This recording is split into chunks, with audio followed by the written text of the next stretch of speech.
नमस्कार। एक कहानी प्रस्तुत है। कर्म फल। रायपुर नामक गांव में बहुत से धनी लोग रहते थे। उसी गांव में सुरेश और महेश नाम के दो मित्र रहते थे। वह सबकी सहायता किया करते थे। सुरेश और महेश धनी लोगों के घर जाकर मेहनत मजदूरी करके अपना जीवन यापन करते थे, यानी बहुत गरीब थे। उसी शहर में एक किशन नाम का धनवान व्यक्ति भी रहता था। वह बहुत लालची था। किशन की दो बेटियां थी। उसकी छोटी लड़की का नाम रीमा और बड़ी लड़की का नाम सीमा था। दोनों बहुत आलसी थीं। किशन अपने दोनों बेटियों को अधिकारी बनाना चाहता था। रीमा और सीमा की पढ़ाई में रुचि नहीं थी। वह दोनों बहनें एक दूसरे से ईर्ष्या करती थी और पढ़ाई करना नहीं चाहती थी। किशन यह देखकर परेशान रहता था। उसने सोचा कि मैं अपनी बेटियों की शादी अधिकारी से करूँगा।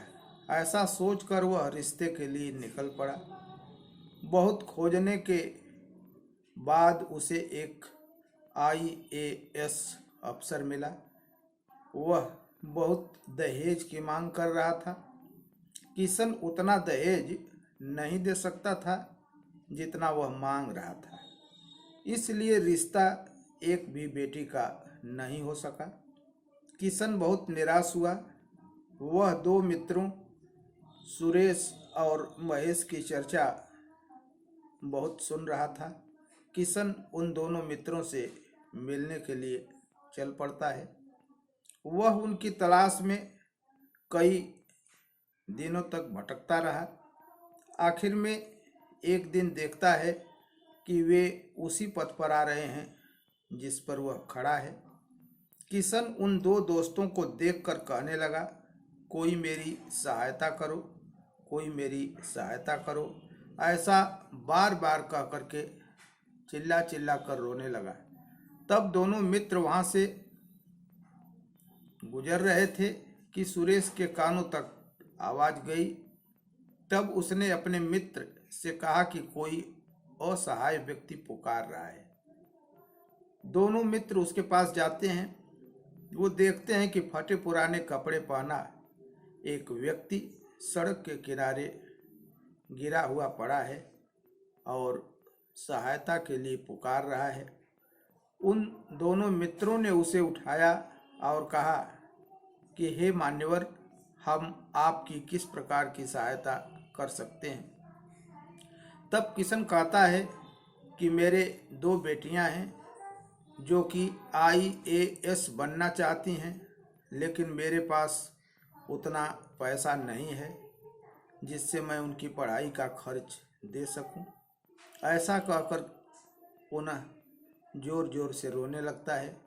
सुरेश और महेश को इस बात पर दया आ जाती है। तब उन्होंने उसकी सहायता करने के लिए हाँ कर दिया और पैसा कमाकर किशन को देने लगते हैं। किशन उनके उच्च विचार देखकर प्रभावित हो जाता है और यह सोचता है कि जो इंसान मेहनत करके पैसा कमाकर दूसरों की मांगों को पूरा कर सकता है, वह पढ़ाई करके IAS भी बन सकता है। ऐसा सोचकर किशन अपने मन में आशा करता है कि वे दोनों जरूर अवसर पाएं तो पढ़ाई करके IAS बन सकते हैं। वह जाकर सुरेश और महेश से पढ़ाई करने के लिए कहता है।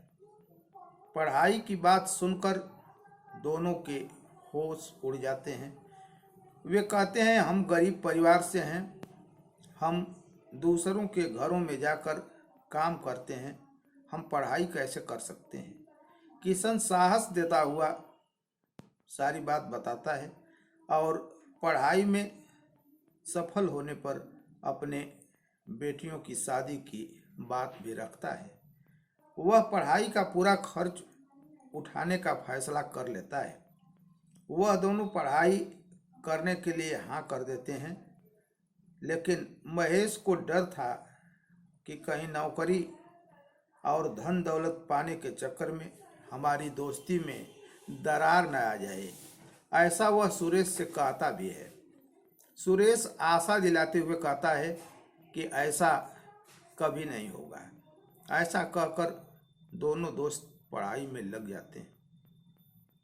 पढ़ाई के दौरान महेश को पहले IAS की नौकरी मिल जाती है और महेश बहुत खुश हो जाता है। वह खुशी में अपने दोस्त सुरेश को भूल जाता है। सुरेश महेश से 2 साल बाद डॉक्टर बनता है। सुरेश को दुख होता है कि हम क्यों IAS नहीं बन सके। इतना मेहनत करने के बाद भी किशन बहुत खुश होता है। दोनों दोस्तों की नौकरी लग जाने के बाद अब वह अपनी दोनों बेटियों की शादी कर देता है। रीमा की शादी महेश से और सीमा की शादी सुरेश से। अब दोनों मित्र एक दूसरे से मिलकर बहुत खुश होते हैं। कई साल बाद किशन की मृत्यु हो जाती है। वह परिवार दुखी रहने लगता है।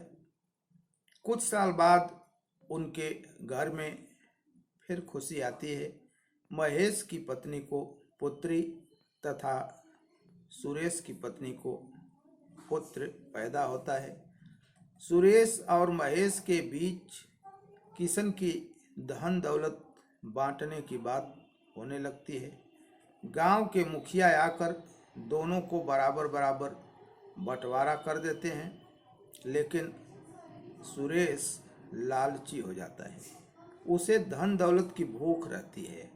वह अपने मित्र महेश से लड़ता है, जिसके कारण दुखी होकर महेश अपना बंटवारे का धन दौलत सुरेश को दे देता है और अपनी पत्नी रीमा और पुत्री कविता को साथ लेकर उस शहर को छोड़कर दूसरे शहर में चला जाता है।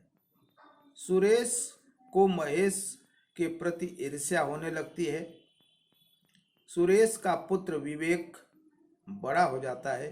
अब दोनों ही मित्रों के बच्चे अलग अलग शहर में पढ़ाई करने लगते हैं। कविता पढ़ाई में बहुत तेज रहती है। वह हर एक साल अपने शहर की टॉपर लिस्ट में आती है। इधर सुरेश का पुत्र अच्छे लोगों की संगत में न जाकर बुरे लड़कों की संगत में पड़ जाता है। सुरेश की बात को वह नहीं मानता है और घर का धन दौलत भी गंवाने पर लग जाता है। अचानक एक दिन विवेक शराब पीकर गाड़ी चला रहा था। वह सड़क दुर्घटना में मर जाता है। उसके माता पिता दुखी रहने लगते हैं। महेश कुछ दिन बाद आता है।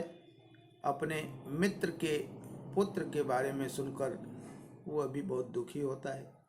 मित्र से मिलकर वापस अपनी नौकरी पर चला जाता है। दुष्ट बुद्धि सीमा और सुरेश को महेश का आना और मिलना अच्छा नहीं लगता है। अब भी उनके मन में ईर्ष्या का भाव है। सुरेश और सीमा दोनों अब महेश की पुत्री कविता की बेइज्जती करने का प्लान बनाते हैं। सुरेश एक गरीब लड़के को धन दौलत देकर उसका नाम उसी विद्यालय में लिखवा देता है जिसमें कविता पढ़ रही होती है। उस लड़के का नाम सत्या है।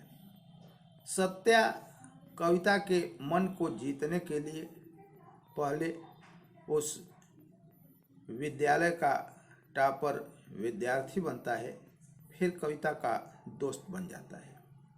दोनों की दोस्ती बढ़ती जाती है। वह कविता की बेइज्जती करने के बजाय उससे शादी के लिए उसके माता पिता से मिलता है। महेश उसकी योग्यता देखकर शादी के लिए हाँ कर देता है।